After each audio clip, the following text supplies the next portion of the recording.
לכל אחד מגיע הגילטי פלז'ר הקטן שלו. לכן היום אני ממליצה לכם לעשות מה שהשכנות שלי ואני עושות כל שנה. צפייה משותפת בתחרות הזמר של היוניברסונג. Welcome to Universal. Yes!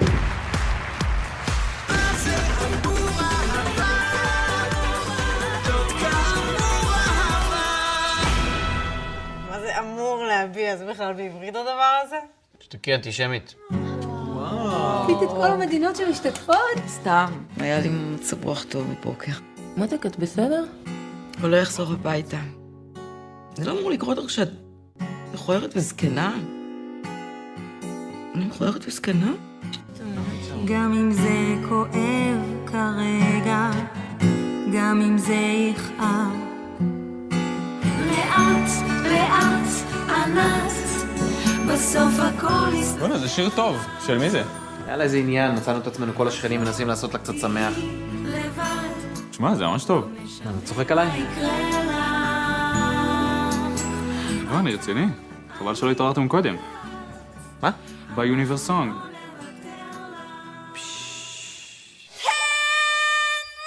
להקת ענת תופעה שמורכבת מ5 נשים וגבר אחד תייצג אותנו בתחרות היוניברסונג, שתתקיים השנה בפריז עם השיר בסוף יסתדר לה. בנות, זה הפתעה? אני נשבע לכן, זאת הייתה בדיחה. אתה תכתוב מכתב יפה ותסביר שנפלה טעות מצערת ואני אתחבא איזה שבועיים בבית עד שיפסיקו להסתלבט עליי בעבודה. זאת הזדמנות של once in a lifetime. התשובה היא לא.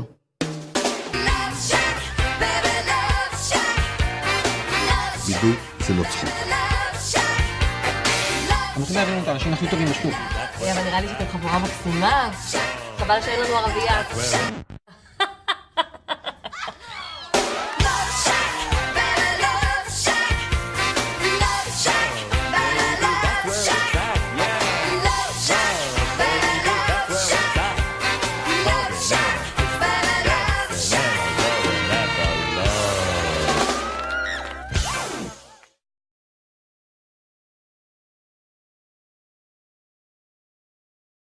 Paul a question or two as well, okay? But first of all, I wanted to ask you, Eytan, about the origins of the movie and your love of Eurovision, because I believe that you are a bit of a Eurovision freak as well. Yes. And this film has a lot of, you know, if some of you do know some of my previous films, they're very different. I mean, I contributed my share to very serious political, social, issue-oriented films. And so I'm happy that I'm showing you this side of me and of Israel. And so, and Eurovision, just like my serious films, is part of my life. I was thinking about Ireland when I came here and I said, what comes to mind immediately? So I said, okay, James Joyce, and then Johnny Logan. So I said, and that combination, which is very strange, of course, some people will say, how can you put these two men in the same category and so on and so on. But I think that's what's wonderful about many of us, that we can do that. We can say, we do like very sophisticated high culture, and we appreciate it in music and in other, spheres, but we also can enjoy Eurovision, a fun, pop, sweet, sometimes sentimental, heartwarming songs. So that's what I like about Eurovision. I used to like a lot. And I had a few experiences with Eurovision. This might be a long answer. I was just in Taiwan for the opening of the film. They don't know anything about Eurovision. And I got so excited.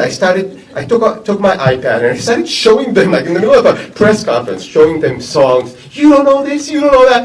Everyone was looking at me like I kind of lost it, but that was a thing I did. I remember really my most important experience, of course, as a gay man, was when Dana International won the Eurovision. You remember that? I was there. You were there, okay. So that was a very important experience for the gay community in Israel. I think not only, personally I think that in Israel, the straight society, the heterosexual society, and especially heterosexual men have gained so much from the gay revolution or, whatever. Even you know, because Israel was such a macho, closed-up society, and when this started happening, so, you know, straight men could say, we want to, you know, let our hair down, you know, and dance in the streets as well. Doesn't matter, you know, that we were brought up to be soldiers or whatever, you know. So that was, okay. So how did I get there? Help me. I'm not actually sure. But I can ask you a question actually about that. Can Eurovision be a catalyst for social change? Because that's actually very interesting what you said about straight men in Israel and how Dana winning and sort of opening up a little bit. What happened when Dana won? Okay, first of all, Israel is a very nationalistic country. You know, and it doesn't matter what it is, Eurovision, Olympics, politics, you know, we have to be very, you know, we have to win. That's, you know, it's really about winning. And when Israel decided to send Dana international, that was for a religious, conservative country to send a transsexual. That was kind of, everyone was, how can you do that, and so on and so on. And the members of parliament who are religious were saying, this is terrible, we have to, you know, fight this, and so on and so on. When she won, you know, everyone was so like, she came to the parliament, and those members of parliament shook her hand, and it was, you won for Israel, who cares, you brought honor for Israel, we don't care what you are. all of a sudden it works. Okay, it works. Okay, yeah. And for me, you know, and for my friends, you know, when Dana International won for Israel, we went to the streets and we danced, and the same night was a big derby, the soccer match of Israel's most intense group. And when it won, they also went to the same square, and we were dancing together, us with our flags and them with their flags. And that was like social change to some extent, you know, because here we are celebrating together achievements, very different achievements maybe, but it was wonderful. But this story is based, okay, this is going to be a very long answer, I'm going to let other people talk afterwards. Okay, this story is based, you know, when you say Eurovision, I start getting all, you know. Good, that's good. Yeah, we like that. So this story is based on a story that I personally experienced. My dear friends, Guy and Chiki, who were just these Tel Avivian journalists who had nothing to do with music or anything, decided one night when they were drunk to do like a fun thing. Let's write a Eurovision song. And that's what they did. They recorded it on a little cassette, you know, and sent it to the committee that chooses the song that will present Israel in the Eurovision. Little did they know, sure enough, a month later they get a message, you were chosen to represent Israel in the Eurovision Song Contest. Now, so they don't know how to sing, they don't know how to dance. They take their two girlfriends, they make a band called Ping Pong, and they go to Eurovision. And then they call me, because I'm the friend of the family, and say, you're a director, you have to come with us, you'll be our, I don't know, teacher, I don't know, whatever. And I said, okay, I can't leave these kids alone, what am I going to do? I'll go with them. And it was such a fiasco, you know, this was a very big Eurovision, 2000, I think, in Sweden, everything went high-tech, boom. And they were the opening song, and they really couldn't sing. They couldn't sing if their life depended on it. And I'm not a teacher of singing. I could teach them how to move a bit and what to wear and the style and stuff like that. And it was, they like lost for the last, they came in last. Israel, of course, as I explained, was like, there were articles written about them. How could you do this? So they were very political. They decided we'll use this to be political. They went on stage with Israeli and Syrian flags in order to say there's peace, we believe in peace. We're using this platform to say something important. We can't sing, we can't dance, we'll make a political statement. So that was my experience, and here I probably tried to fix it, because this group of people who don't know how to sing and dance are going to win, or almost win the Eurovision. So that was, yeah. So. And the film has already been shown in Israel, am I right, Eytan? Yeah. And how has it been received there? Nicely. It was a nice success.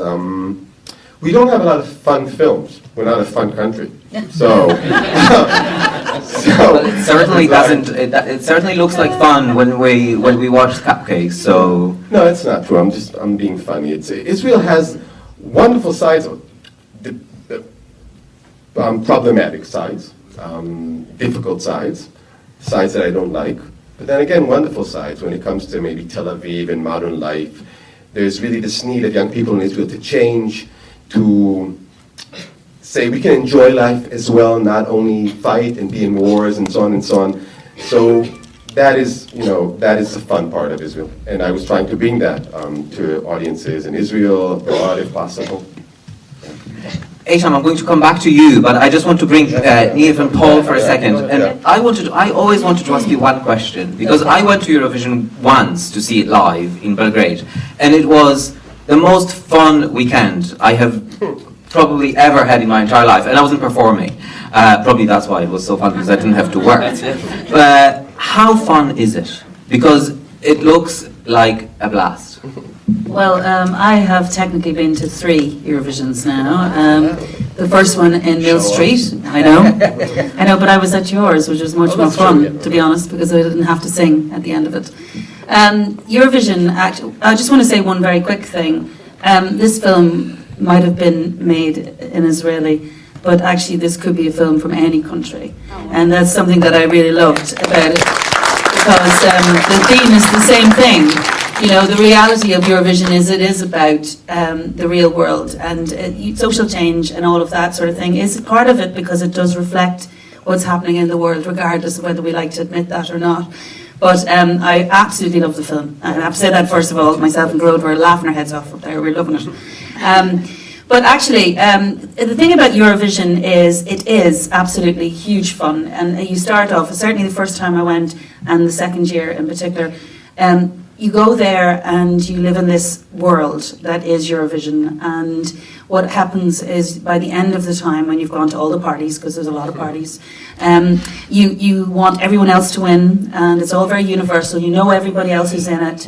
It's an incredibly unifying thing. No matter what's happening, you kind of just wander around in this loveliness of life, and it's very enthusiastic, and there's all these kind of problems and dramas going on, but it's wonderful. And I'm pretty sure a couple of the people who sang with me were involved in, shall we say, upping the vote in the international area and getting to know other delegations very well. So there was a lot of that going on. Listen, let me tell you, it's just the most fantastic experience.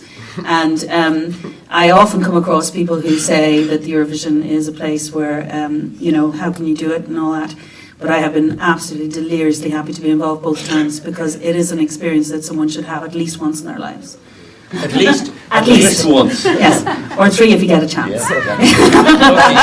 Paul? Are we on the air? Yes, we are.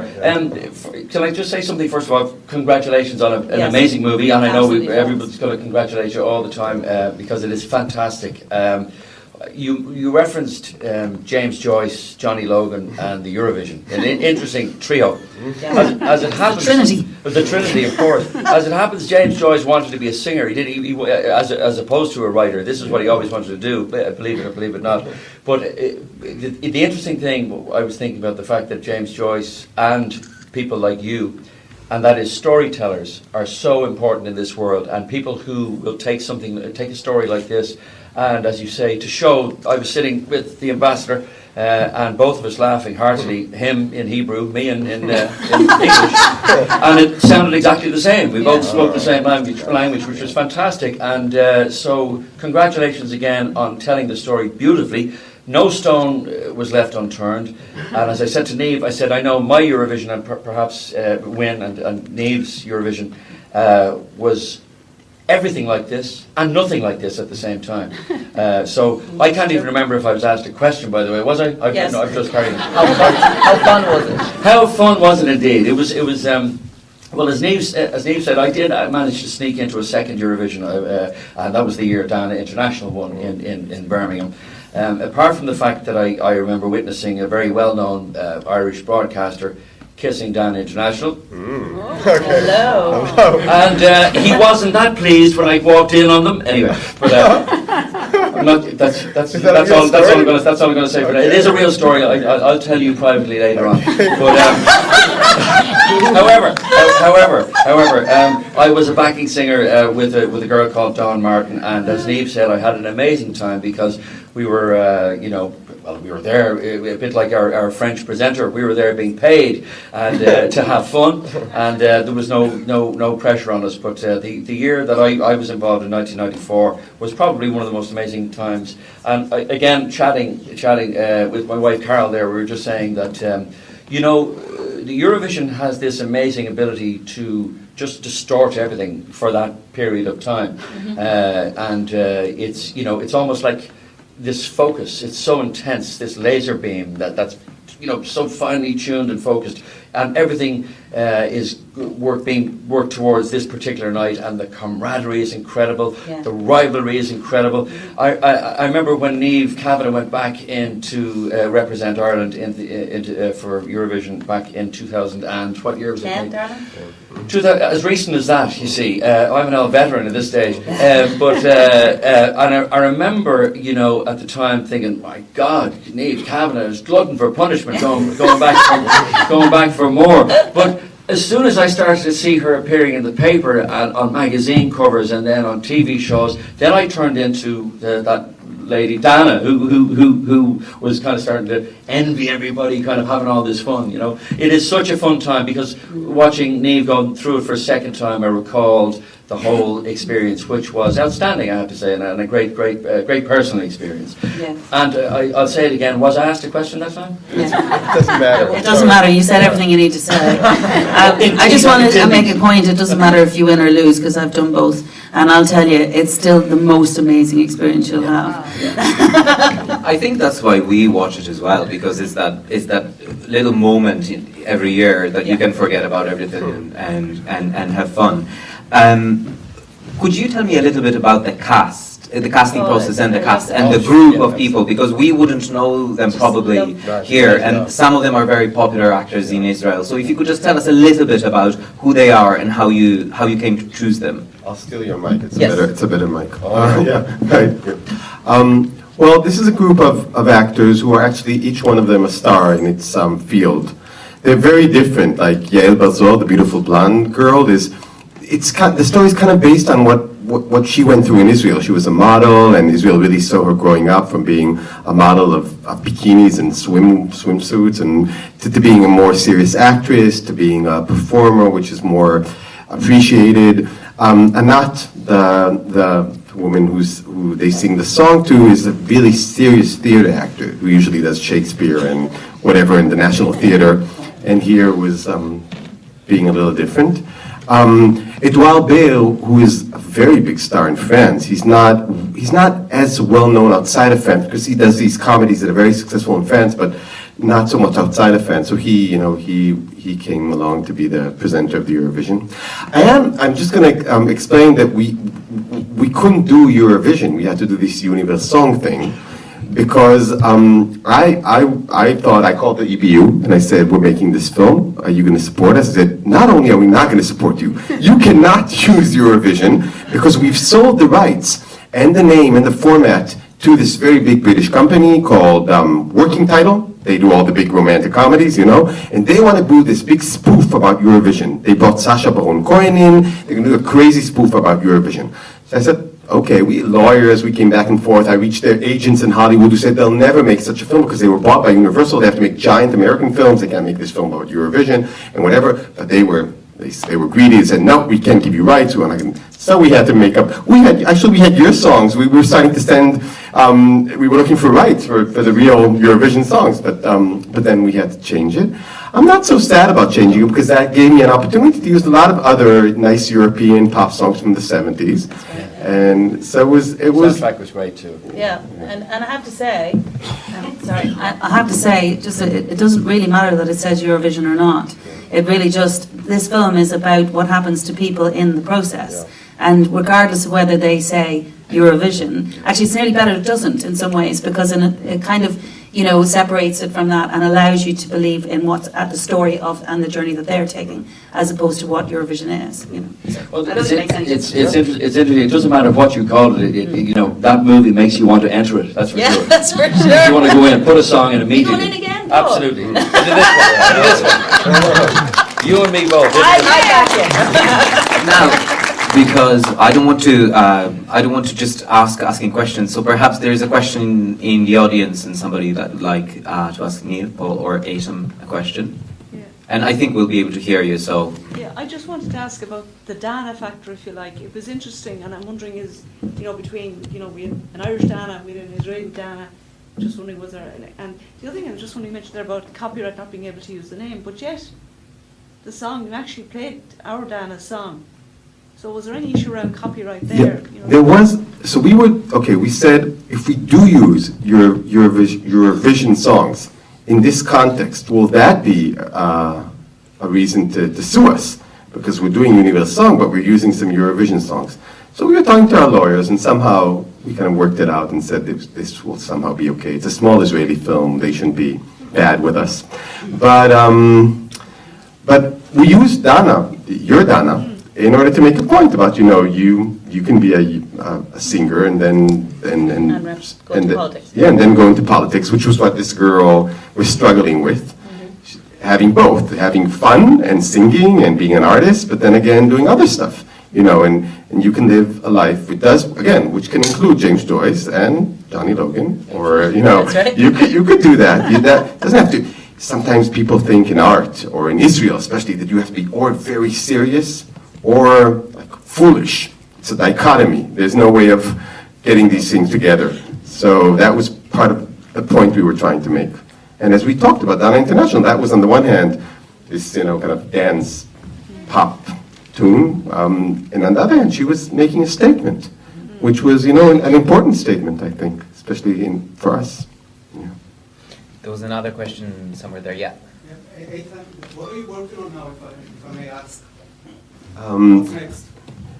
You saw this, there's a point where they're arguing about the fact that they were manipulated into singing or being a different kind of group that they didn't want to be. And Ofer shows them a clip from a singer called Mike Brandt, who was a very big singer in France and in other places in Europe. Yeah, poster on the wall. Yeah, also the poster on the wall. And he also sings when they're in the carousel.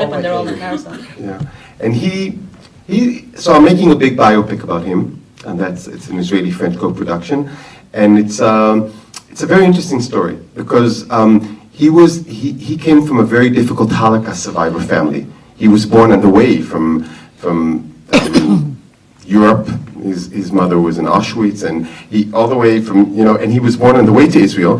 He grew up in a very disturbed family, very poor. He didn't speak to the age of 5, and then he becomes this wonderful singer. He didn't speak to the age of 5, and then he's not accepted in Israel because he wants to sing Elvis Presley and other songs, and they want him to sing real nationalistic Israeli songs. So he leaves Israel and becomes this giant star in France.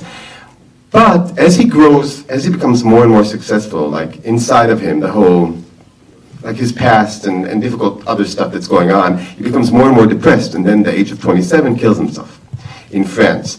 And it's a very interesting story. It has all these amazing songs that I like a lot, and then again a very difficult story. So that's what I'm working on. Okay. Yeah. Did you also write the script? I actually, I do. I'm always involved in writing my scripts. I usually bring in someone to help me because writing is a very lonely process. So I like to do it with another person. Writing music, it could be very lonely, and you want other people to collaborate with. So I do bring in my co-writer here. When he heard that Paul and Niamh were coming, he's the biggest Eurovision, crazy Eurovision fan. Like, he's crazy. He said, "What? What are you talking about?" And was giving me all the information. He knew exactly what Eurovision. So that's my partner here. He couldn't come because he just had a daughter, so a baby girl. So but he was very excited. Calling her Dana, I presume. Yeah, he could do. That'd be neat. Eytan, you mentioned your previous movies, and some of you might remember a little movie called Yossi and Yeager, which was very, very, very popular, which is completely different to Cupcakes. And your previous movies were very different, and as you said, very serious, and maybe even a little bit more political than Cupcakes. Why the change of heart? Why did you decide to go a little bit more happy? Yes, colorful, happy, and music, song, and dance. Again, it's not either or, I think. We have inside us sides that are so happy and fun and colorful, and we have more complicated and difficult sides. And if you allow yourself, you can express both sides. And in every film I made up to now, I did have this musical number. Even in the most serious films, you do have suddenly people bursting out singing. So I actually, I do have a lot of music in my films. I actually used all kinds of everything in a film I made 15 years ago. So it's just that I wanted to make a happier film after making so many serious films. What are your hopes, Niamh, for Eurovision 2014 in Ireland? Can we twist your arm? Oh no! Third time lucky? Oh well, that's not really the way it's. I'll be in Montrose tomorrow morning, so I can. Is that right? I can knock on that door. Well, obviously Paul has put his gauntlet out. So. Yes. Did I? Oh, I'm sorry. Was I Are you busy around May? Is it April, May? May, I think it's. I haven't heard who the mentors are, so. No, well, we don't know who the mentors are. As soon as their names are released, we'll start knocking on their doors. Their names are out there. I'm nearly sure. I think I saw them written down somewhere. I don't know. But to be honest with you, it's a slightly different system now. To be honest, I'm with you. I remember the time, when I loved the conductors, I loved the whole orchestra. And I will say this about 2010, I loved it and I'm very proud of it.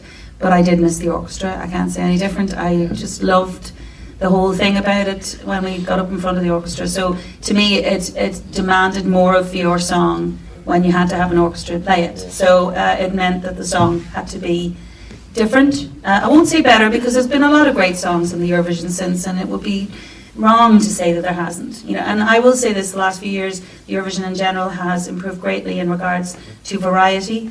For quite a few years in the noughties, for me, it got a little bit samey. It was either a fast song or a slow song.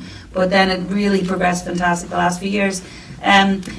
What would I like to see for Ireland? I'd like to see people stepping up to the plate, I say this every year, and really understanding the gift that it can be.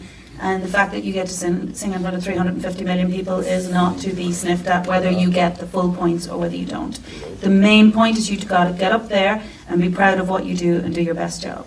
And really, it doesn't make any difference in the end.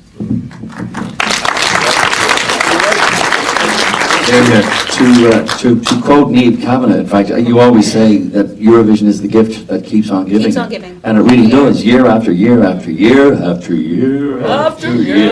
What's another year? That's another year's right. I think unfortunately we're running out of time, but may I once again thank Eytan for a great song and a lovely evening. Niamh, Paul, thank you so much.